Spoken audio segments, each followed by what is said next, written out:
Hi und herzlich willkommen zu einem neuen Video hier auf dem Kanal von We Are Cyclists. Ich freue mich heute so richtig, denn die Tour, die ich im Sommer gemacht habe, die stand schon so sehr lang auf meiner Liste und ich habe es endlich mal geschafft, dahin zu fahren. Also los geht's. Guten Morgen! Heute habe ich wahrscheinlich eine der spannendsten Etappen. Ich fahre über den Col de Nivolet, aber nicht von der asphaltierten Seite hoch, sondern ich komme von der anderen. Ich muss da wahrscheinlich 2 Kilometer mein Rad tragen. Oh mein Gott, Rad tragen. Da habt ihr richtig gehört. Der Col de Nivolet liegt zwischen den beiden Regionen Aostatal und Piemont im Nationalpark Gran Paradiso. Und nur von der südlichen Seite aus geht eine asphaltierte Straße nach oben. Von der nördlichen Seite hingegen sind es ungefähr 2 Kilometer, die man mit dem Rad auf jeden Fall nicht fahren kann. Und genau diese 2 Kilometer waren für den Tag die große Unbekannte. Deshalb bin ich gespannt. Wir sind relativ früh gestartet für unsere Verhältnisse. 9:30. Wenn ich übrigens von zusammen gestartet rede, dann meine ich Sandra und mich. Wir sind gemeinsam in Aosta gestartet, allerdings haben sich kurz danach unsere Wege getrennt. Sandra hatte leider nicht mehr Zeit, um mit mir mitzufahren und musste nach Hause. Ich hatte noch ein bisschen länger Urlaub und bin einfach ein bisschen weiter gerollt. Da hinten ist das Mont Blanc Massiv. Versteckt sich leider so ein bisschen in den Wolken. Sonst würde man da richtig schön die vergletscherten Berge sehen. Aber heute dann nicht. Aber meine Strecke führt mich am Gran Paradiso vorbei. Das ist so, ich glaube, Italiens alleiniger höchster Berg. Nicht auf einer Grenze. Bin gespannt, ob man den sieht. So, auf 1305 bin ich schon. Richtig schön. Vorhin ist man durch den ersten Tunnel gefahren und dann hat sich so dieses Tal hier eröffnet mit diesen ganzen Felswänden. Das ist schon krass. Ich folge der Straße jetzt, bis ich auf 1900 bin ungefähr und dann muss ich schieben. Das Tal ist jetzt richtig schön weit. Man hat ganz viele Wasserfälle zu sehen und man hat sogar einen Blick auf den Gran Paradiso. Der da oben.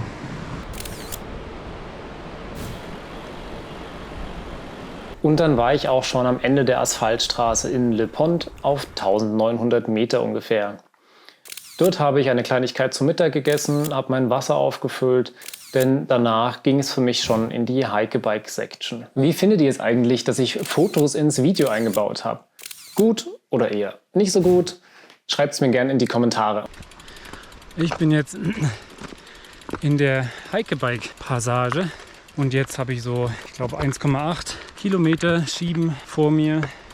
Bin jetzt schon so, weiß ich nicht, 10 Minuten unterwegs. Während der Aktivitätsnik sich jetzt die Hike-Bike-Passage vornimmt, erzähle ich euch aus dem Sessel, wie der Anstieg für mich war. Gerade im unteren Teil war es so, dass ich sehr viel noch schieben konnte und sogar zwischendurch überlegt hatte, ein bisschen zu fahren. Später war es dann so, dass ich mein Rad eigentlich durchgehend tragen musste und keine Möglichkeit mehr hatte zum Schieben. Das hieß ungefähr auf 1,5 Kilometer das Rad Huckepack nehmen und bis nach ganz oben tragen. Mein Rad selber hat ungefähr 22, 23 Kilo gewogen. Das hing immer ganz davon ab, wie viel Wasser ich gerade noch dabei hatte.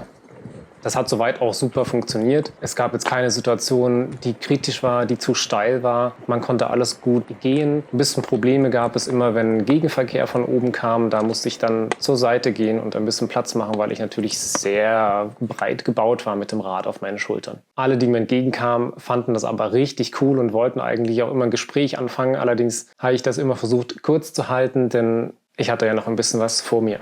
Ich habe es geschafft.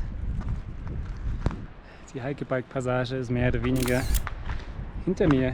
War gar nicht so lang, zumindest gefühlt. Ich habe gerade gar nicht auf die Uhr geschaut. Aber das blende ich euch dann ein. Auf jeden Fall bin ich von da unten gestartet. Ging auch einfacher als gedacht. Musste es tatsächlich nur 2-mal absetzen. Klar, ein bisschen mehr ging es, aber ist mir jetzt echt schlimmer vorgestellt. So sah das Absetzen dann aus.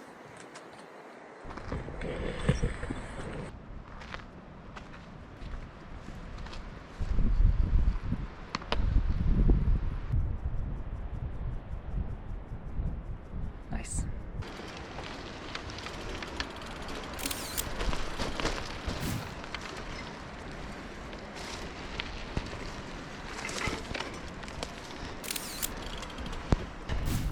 hier oben raus ist jetzt relativ viel fahrbar.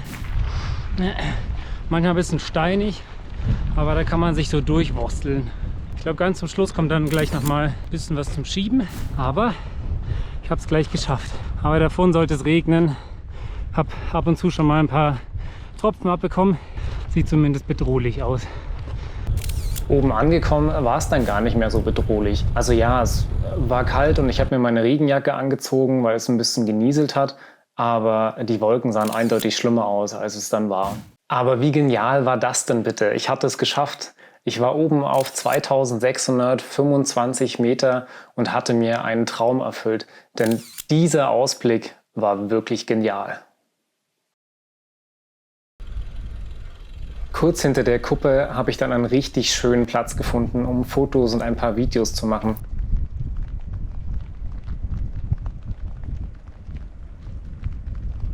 Das Geniale an dem Platz war, dass das Wetter so wechselhaft war. Die Wolken sind ständig innerhalb von Sekundenbruchteilen reingezogen, wieder rausgezogen. Es war Sonnenschein, es war wieder zugezogen. Und ich musste quasi den richtigen Moment abwarten, um Fotos zu machen. Das war allerdings für die Stimmung da oben richtig genial.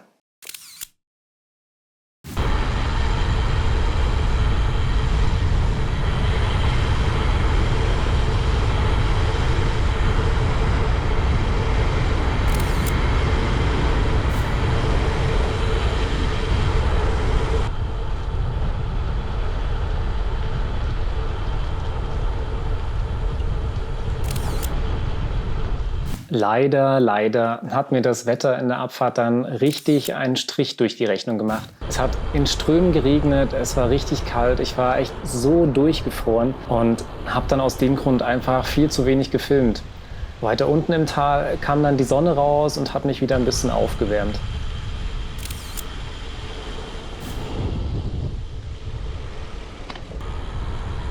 In der Abfahrt haben auf jeden Fall auch meine Bremsbeläge gelitten.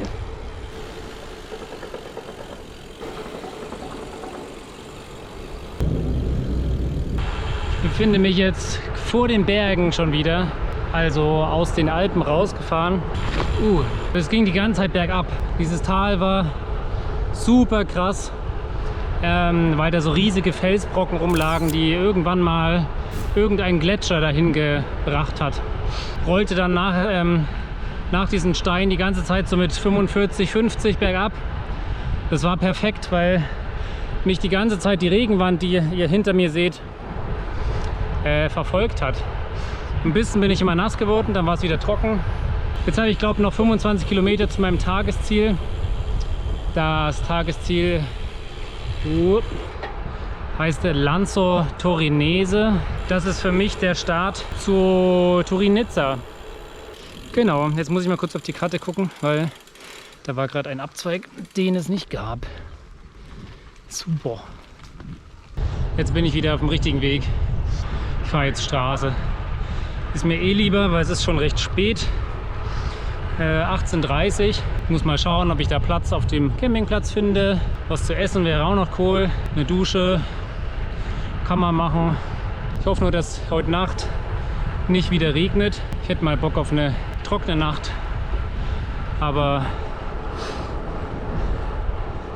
das sieht sehr dunkel aus. Das waren ja jetzt sehr viele Infos, wo ihr euch vielleicht fragt, hä? Endlich mal eine trockene Nacht? Turin-Nizza? Wo kommt das jetzt alles her?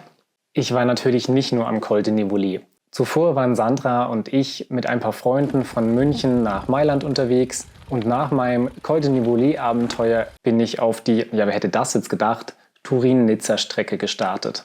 Guckt euch das an. Alter.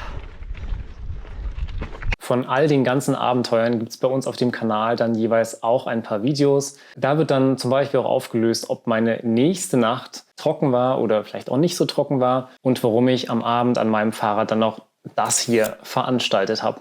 Falls ihr jetzt schon ganz gespannt seid auf die Turin-Nizza-Strecke oder auf München-Mailand und ihr habt vielleicht Fragen dazu, lasst die uns gerne unten in den Kommentaren da und wir beantworten die euch in den nächsten Videos. Um das alles nicht zu verpassen, abonniert unseren Kanal We Are Cyclists, lasst uns für dieses Video einen Daumen nach oben da und wir sehen uns dann beim nächsten Mal. Tschüss!